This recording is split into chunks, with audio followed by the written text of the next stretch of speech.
My name's Levy. I'm an audit partner at Aquila Super, and we're now in July. The 30 June deadline is now passed. In theory, we're all SMSF audit independent and outsourcing audits to various audit firms. But in practice, that's very much not the case. Every accounting firm was just ferociously under the pump leading up to 30 June, and what we've found is that the vast majority of firms are still working through this process.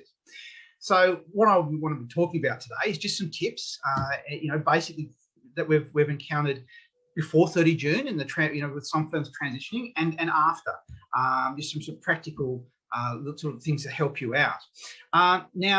The first thing I sort of raise is just the impact on the procedures, when you outsource your SMSF audits to another firm.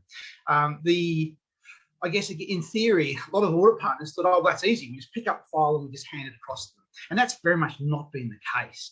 There are some procedural things when people are processing the work, when they're collating their work papers, when they're working out how they actually make it to the auditor. Those things need to be ironed out because if it's not done in the right way, for example, we've had one firm where they're not providing, say, for example, bank statements, which are now required. They have to go back to the client after they've basically done the work and ask for this additional information. It just creates just client relationship issues, having to go back a second time. So what you ideally want is to have all the procedures worked out from start to finish. So there's that minimal impact on the client and the minimal impact on the staff.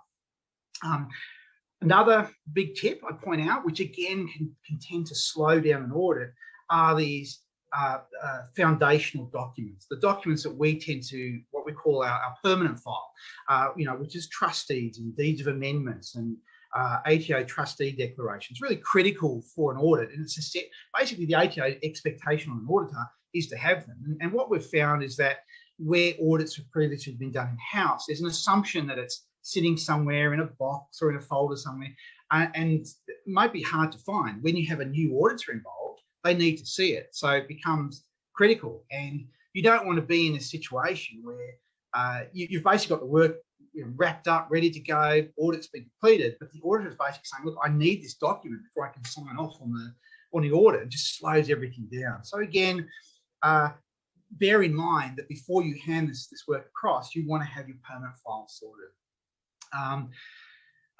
Another point that we raised previously, which is perhaps less relevant now, is trying to iron out all the bugs from the whole outsourcing procedure before 30 June, just to smooth things out. Now, obviously, we're after 30 June now, so it's less relevant. But we've now got time to I guess, we're actually got practical. This outsourcing is actually happening, so you can be working on the processes.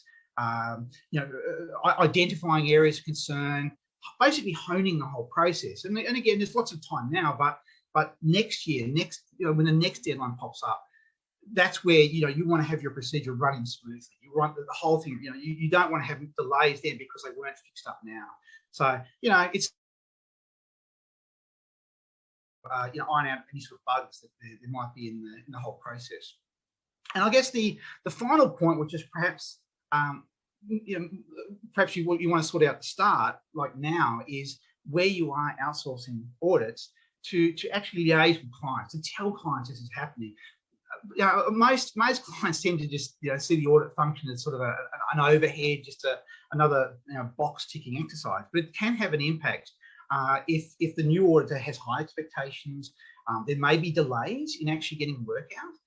So it's just worthwhile just communicating that to trustees. And some trustees actually do place a high value on the auditor, and they really want to know what's going on with their affairs.